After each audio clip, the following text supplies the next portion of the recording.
Hey everyone, it's Josh at Kenworth of Richfield, and today we're going to talk about this 2019 Kenworth W900 with a 72-inch flat-top sleeper.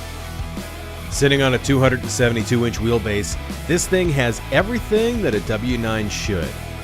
Under the hood, you'll find a Cummins X15 with 605 horsepower and 1,850 foot-pounds of torque.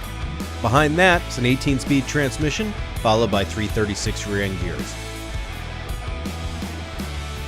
Inside, you've got all the options that you want with the VIT interior that includes the Nav Plus system.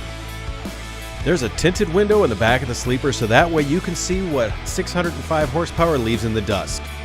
This is a sharp, well-spec truck that's ready to go to work for you.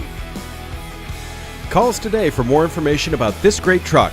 Also, to stay updated on all the great trucks we have here at Kenworth of Richfield, don't forget to subscribe and do us a favor, give us a like.